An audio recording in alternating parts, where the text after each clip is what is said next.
Estimados hermanos y amigos, el tema de hoy es Ezequías, Dios peleaba sus batallas. Dios nos manda ser esforzados y valientes ante la adversidad.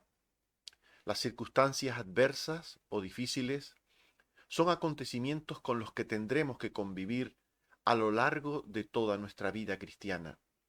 Ser hijos de Dios no supone estar exentos de tener que pasar por los aspectos duros de la vida, como el trabajo, la enfermedad, los problemas interpersonales o el infortunio. La vida es como un ramo de rosas, con sus pétalos de hermoso color y fragante aroma, y con sus hirientes espinas. Lo uno va con lo otro. Y Dios nos pide que sobrellevemos todas las cosas que puedan acontecernos con fe, confiando que Él tiene un propósito bueno para nosotros en cada momento y situación de la vida. La buena noticia ante todo esto es que Dios no nos deja huérfanos, no nos deja solos ante la adversidad.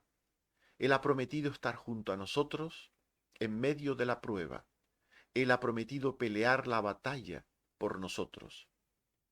Veamos un relato de esto. Dios entregó a Israel del norte en manos de los asirios en el año 722 a.C. A final del siglo octavo a.C., los reinos de Israel y de Judá fueron súbditos del rey de Asiria. Desde el reinado de Manaén, Israel fue un estado tributario de Asiria. En Segundo de Reyes 15, 17 al 20, se nos dice que reinó Manaén sobre Israel en Samaria, e hizo lo malo ante los ojos de Jehová. Y vino Pul, rey de Asiria, a atacar la tierra, y Manaén dio a Pul 1000 talentos de plata para confirmarse en el reino. E impuso Manaén este dinero sobre Israel, para dar al rey de Asiria. Y se volvió y no se detuvo en el país. Desde el reinado de Acaz, Judá también fue un estado vasallo del rey de Asiria. En Segundo de Reyes 16, 5 y 7 al 9 se dice: Resín, rey de Siria, y Peca, rey de Israel, subieron a Jerusalén para hacer guerra.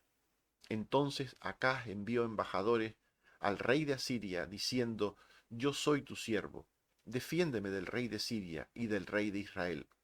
Y tomando Acaz la plata y el oro de la casa de Jehová y de la casa real, envió al rey de Asiria un presente, y le atendió, y subió contra Damasco, y la tomó, y mató a Resín. Por tanto, en tiempos de la fortaleza asiria, Israel y Judá eran tributarios, pagaban tributo a los reyes de Asiria. Posteriormente, el reino de Israel rompió el yugo con Asiria, confiando en alianzas humanas con Egipto, y dejó de pagar el tributo a Asiria. En Segundo de Reyes 17, 3 al 4, se nos dice que subió Salmanasar, rey de los asirios, y Oseas fue hecho su siervo, y le pagaba tributo. Mas el rey de Asiria descubrió que Oseas conspiraba, porque había enviado embajadores a So, rey de Egipto, y no pagaba tributo al rey de Asiria, como lo hacía cada año. Así que Asiria decidió castigar duramente al reino de Israel del norte, destruyéndolo y deportándolo. Segundo de Reyes 17, 4 al 6.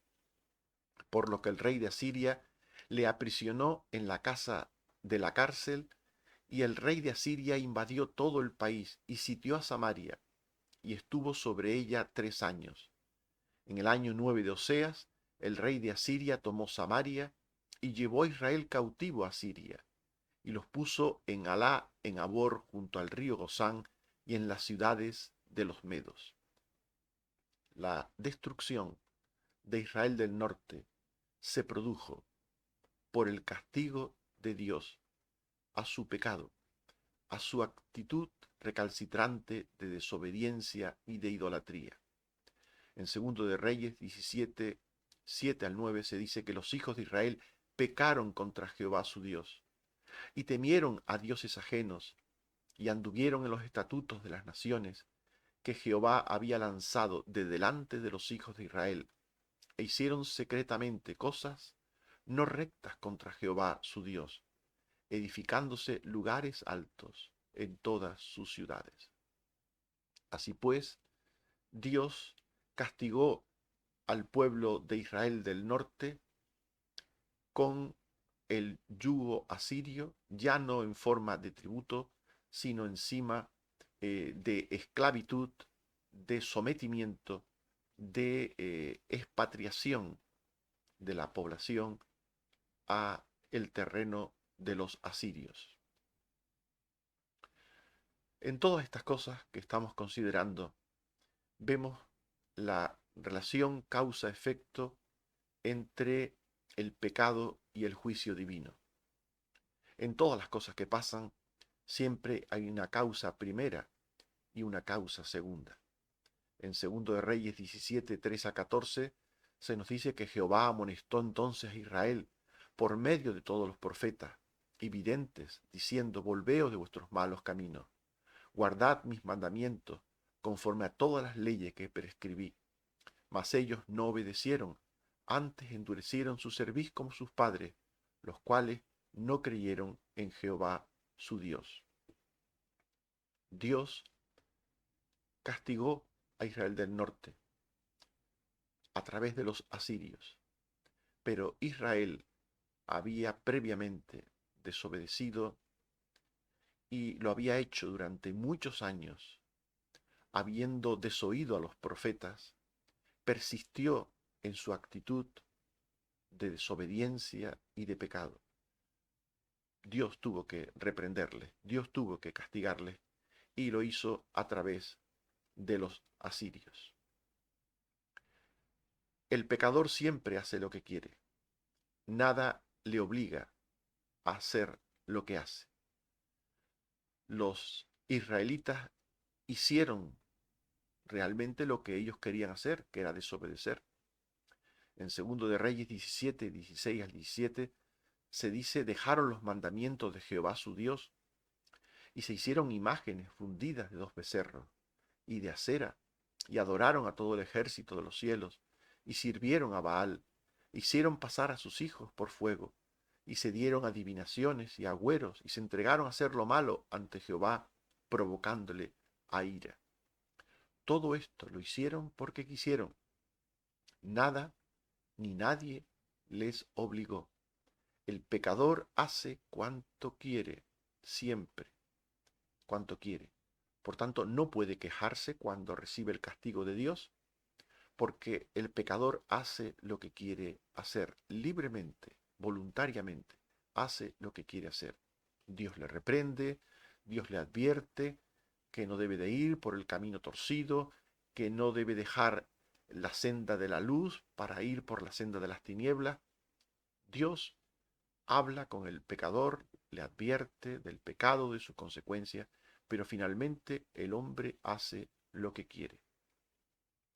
Por eso, cuando finalmente la voluntad de Dios se manifiesta en reprensión y en castigo y en juicio, estamos hablando de la voluntad de Dios que va por un lado y la voluntad humana que va por otro. La voluntad de Dios no quiere el castigo del pecador, pero tiene que hacerlo, porque en ningún modo puede dar por inocente al culpable, y el pecador que persiste en su actitud y se atrae el juicio divino.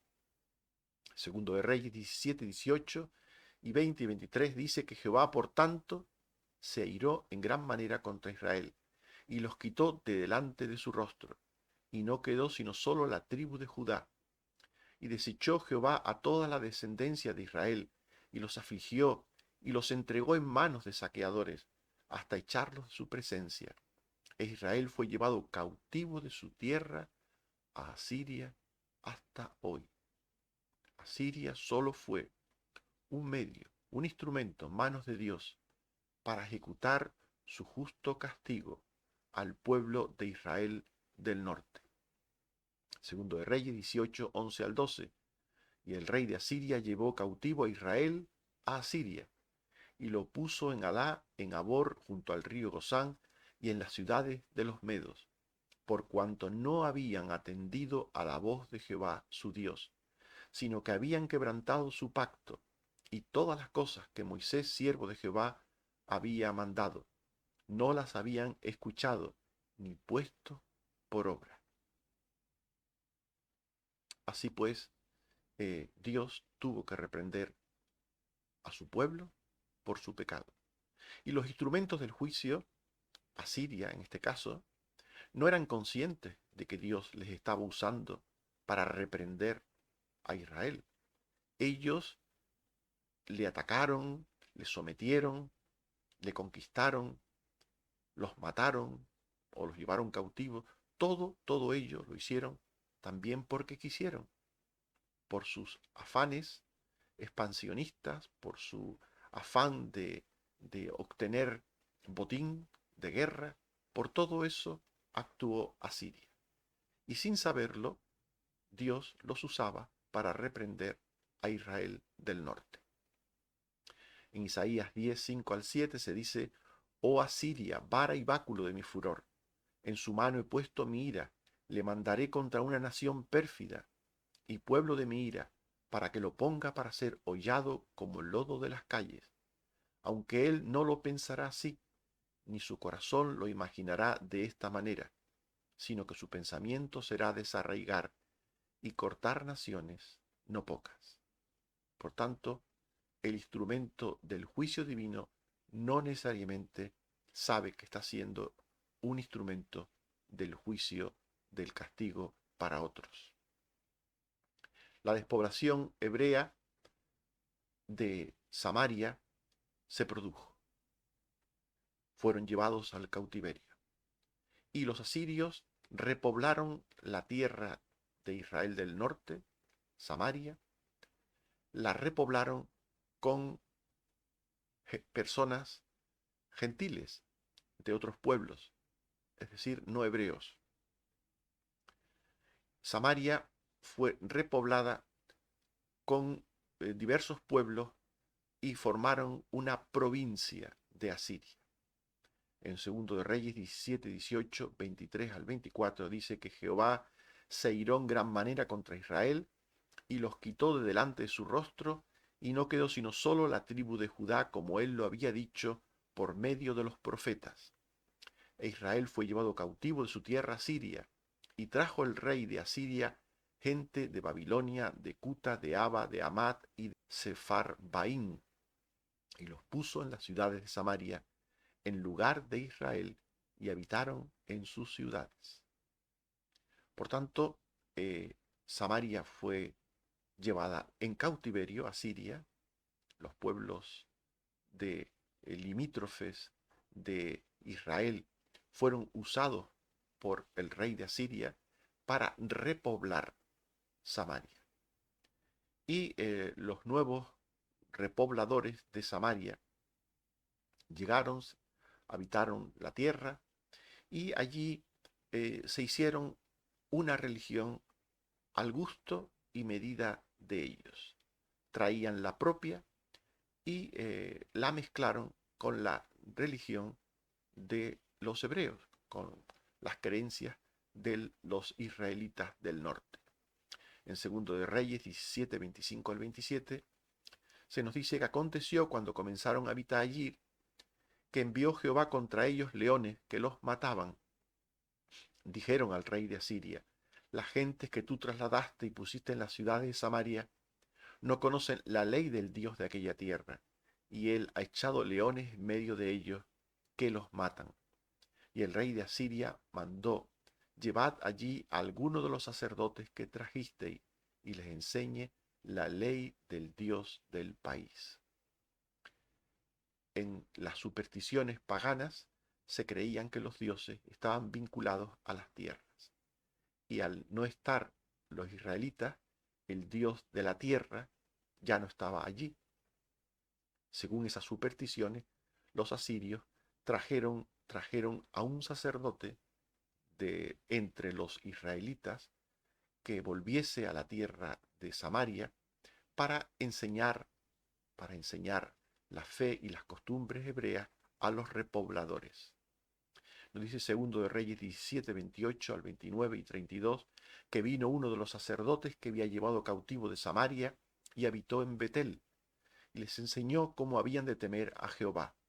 Pero cada nación se hizo sus dioses, y los pusieron en los templos de los lugares altos que habían hecho los de Samaria, cada nación en su ciudad donde habitaba.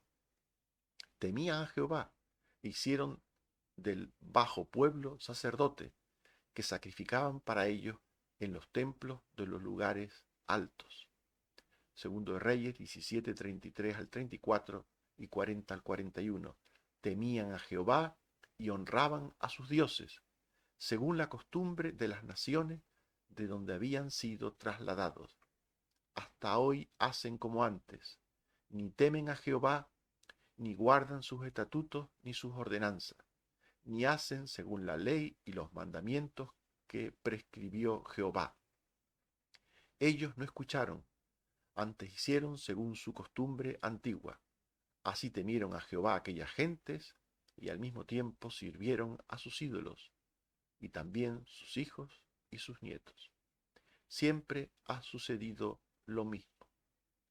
Una cosa es evangelizar para convertir a las personas a Dios, al Evangelio, a la salvación, mediante el arrepentimiento, mediante la fe, el nuevo nacimiento, y otra cosa es cristianizar.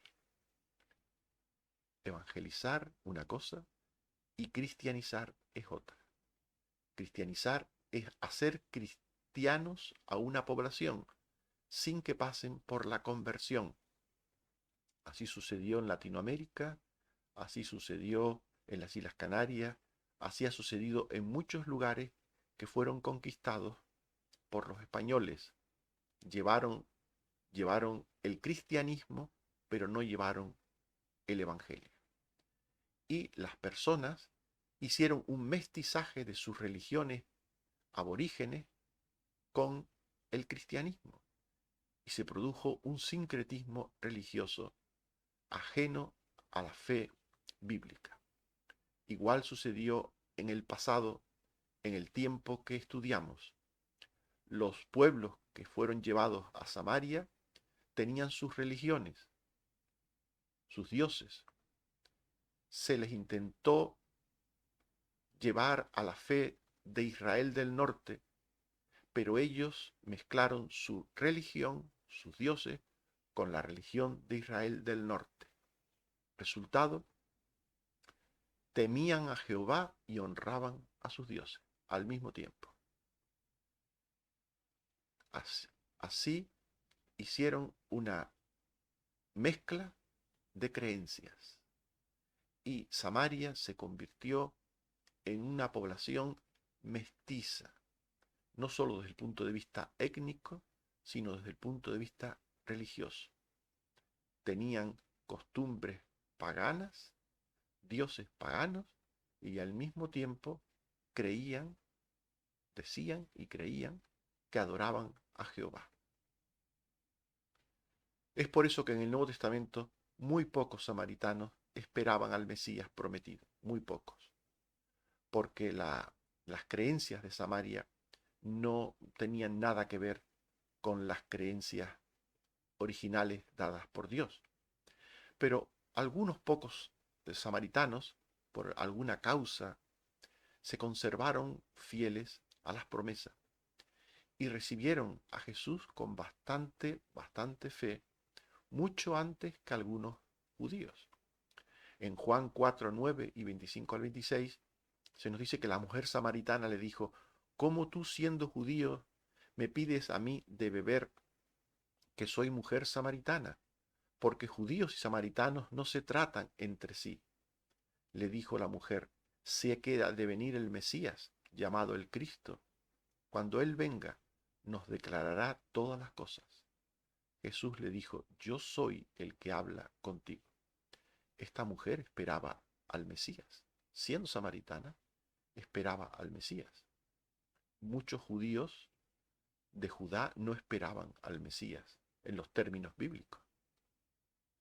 Así pues, Dios desechó a Israel del norte por su pecado y Samaria dejó de ser la capital del reino de Israel del norte y pasó a ser una ciudad mestiza de pueblo, de etnia y también de religión.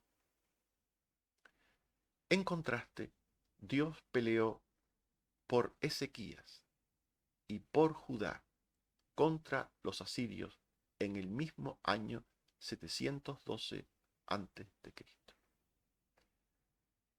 Es decir, Dios no peleó por los de Israel del norte, los dejó en mano de los asirios por su pecado, y sí peleó por el rey Ezequías y por Judá frente a los asirios. Judá también fue atacada por Asiria, 10 años después. 10 años después de que lo hiciera con Israel del norte y los llevara cautivos. Bajo el reinado de Ezequías, los asirios vinieron contra Judá. El texto bíblico quiere dejar claro que este conflicto era una prueba y no un juicio para diferenciarlo del ataque asirio a Israel del norte, que sí fue en ese caso un juicio. En 2 de Crónicas 32:1 se dice: después de estas cosas y de esta fidelidad, se refiere a la fidelidad del rey Ezequías, vino Senaquerib, rey de los asirios, e invadió a Judá, y acampó contra las ciudades fortificadas, con la intención de conquistarla. Ezequías era un rey fiel, y en su fidelidad se había rebelado contra el rey de Asiria, y dejó de pagarle vasallaje, dejó de pagarle tributo. Segundo de Reyes 18, 14 al 16. Entonces Ezequías, rey de Judá, envió a decir al rey de Asiria: yo he pecado, apártate de mí, y haré lo que me impongas. Y el rey de Asiria impuso a Ezequías, rey de Judá, 300 talentos de plata y 30 de oro. Dio por tanto Ezequías toda la plata de la casa de Jehová y de la casa real al rey de Asiria. Por tanto, el rey asirio hizo tributario a Ezequías. Quiso conquistarlo y después lo hizo tributario. Pero Ezequías se dio cuenta de que esto no iba a durar mucho tiempo, de que el conflicto armado era inevitable y se preparó para la guerra. Segundo de Crónicas 32, 2 al 3 y 5, viendo Ezequías la venida de Senaquerib y su intención de combatir a Jerusalén, tuvo consejo con sus príncipes para cegar las fuentes de agua que estaban fuera de la ciudad. Después edificó los muros caídos e hizo alzar torres y otro muro por fuera. Fortificó la ciudad de David e hizo espadas y escudos. Se preparó Ezequías para lo inevitable, pero sobre todo se ocupó de que el pueblo pusiera su fe y confianza en Dios. Segundo de Crónicas 32, 6 al 8. Y puso capitanes de guerra sobre el pueblo, y habló al corazón de ellos, diciendo: esforzaos y animaos, no tengáis miedo del rey de Asiria, ni de toda la multitud que con él viene, porque más hay con nosotros que con él. Con él es el brazo de carne, mas con nosotros está Jehová nuestro Dios, para ayudarnos y pelear nuestras batallas. Y el pueblo tuvo confianza en las palabras de Ezequías, rey de Judá. Por tanto, Ezequías se preparó para la guerra, pero sobre todo preparó al pueblo en su ánimo y en su fe para el combate. El rey asirio Senaquerib envió un ejército contra Jerusalén en el año 712 a.C. y la sitió. Segundo de Reyes 18, 13 y 17 dice: a los 14 años del rey Ezequías subió Senaquerib contra todas las ciudades fortificadas de Judá y las tomó. Después el rey de Asiria envió contra el rey Ezequías un gran ejército, y subieron y vinieron a Jerusalén, y acamparon junto al acueducto del estanque de arriba. Los asirios eran astutos, y para evitar el desgaste militar, intentaron vencer a Judá con una guerra psicológica. Habían traído al ejército, estaban asediando a Judá, pero sabían que era mejor recurrir a estrategias de guerra psicológica. En Segundo de Reyes 18, 19, 22 y 25 les dijo el Raxaces, el emisario asirio: decid a Ezequías, ¿qué confianza es esta en que te apoyas? Si me decís, nosotros confiamos en Jehová nuestro Dios, ¿acaso he venido yo ahora sin Jehová a este lugar para destruirlo? Jehová me ha dicho, sube a esta tierra y destrúyela. Segundo de Reyes 18, 29 y 32 al 33. No os engañe Ezequías, porque no os podrá librar de mi mano. No oigáis cuando dice Jehová nos librará. ¿Acaso alguno de los dioses de las naciones ha librado su tierra de la mano del rey de Asiria? Segundo de Crónicas 32, 19. Y clamaron a gran voz en judaico contra el Dios de Jerusalén. Por tanto, los asirios intentaron que el pueblo de Judá, que el rey Ezequías, se rindiera para evitar el desgaste militar, para evitar el confrontamiento que supone siempre pérdidas. Aunque los asirios tenían un poderoso ejército, pues no querían desgastarse ni perder fuerza militar con Judá. Sin embargo, Dios estaba con Ezequías. Y Ezequías, procedió correctamente ante la hora de la prueba que estaba pasando. El rey acudió a la casa de Dios y acudió al profeta Isaías buscando dirección. He aquí lo primero que tenemos que hacer ante la prueba: consultar la palabra de Dios. En Segundo de Reyes 19:1 al 4 y 6 al 7 se nos dice que el rey Ezequías entró en la casa de Jehová y envió al profeta para que le dijesen: eleva oración por el remanente que queda. E Isaías les respondió: así ha dicho Jehová, no temas por las palabras con las cuales me han blasfemado. Oirá rumor, el rey de Asiria oirá rumor y volverá a su tierra, y haré que allí en su tierra caiga a espada. Por tanto, lo primero que hizo el rey Ezequías en su prueba fue consultar la palabra de Dios. En segundo lugar, el rey Ezequías oró al Señor, confiando plenamente en él. He aquí lo segundo que hay que hacer ante la prueba: orar. Segundo de Reyes 19, 14 al 19. Ezequías subió a la casa de Jehová y oró, diciendo: Jehová, Dios de Israel, solo tú eres Dios de todos los reinos de la tierra. Inclina, oh Jehová, tu oído. Es verdad que los reyes de Asiria han destruido las naciones y sus tierras. Sálvanos, para que sepan todos los reinos de la tierra que solo tú, Jehová, eres Dios. Por tanto, Ezequías consultó la palabra y, en segundo lugar, oró. En tercer lugar, Ezequías puso su fe en Dios.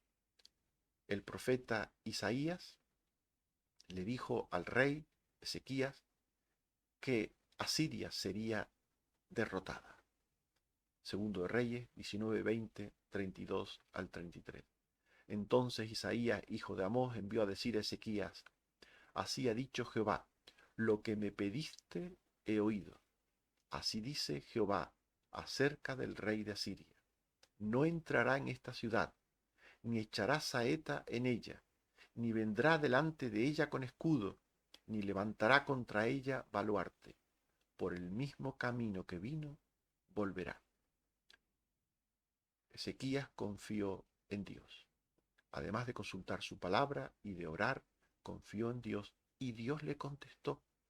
Dios le contestó que Judá, que Jerusalén iba a ser librado de aquella prueba. Dios luchó la batalla por su pueblo y por su rey fiel contra los asirios. Aquí está la gracia, la respuesta de Dios en la prueba. Segundo de Reyes 19, 34 al 35, Dios le dijo: yo ampararé esta ciudad para salvarla, por amor a mí mismo y por amor a David mi siervo.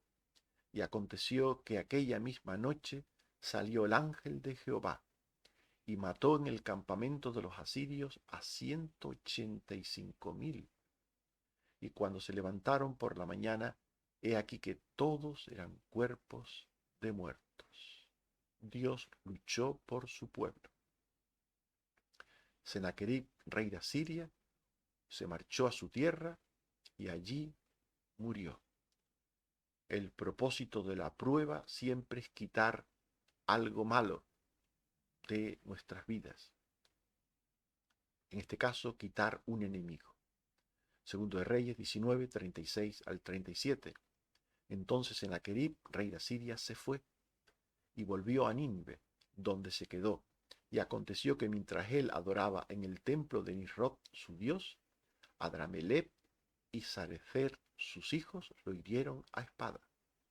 Y huyeron a tierra de Ararat, y reinó en su lugar Esar-Adón, su hijo.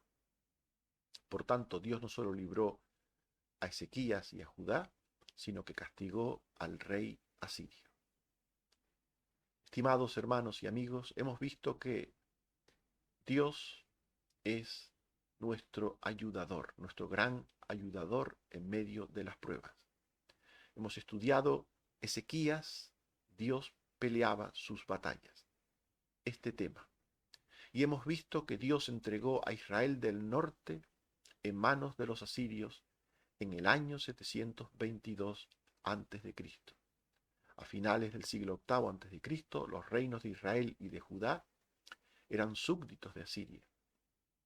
Posteriormente, el rey de Israel buscó romper el yugo con Asiria y Dios los usó para castigar su pecado e idolatría.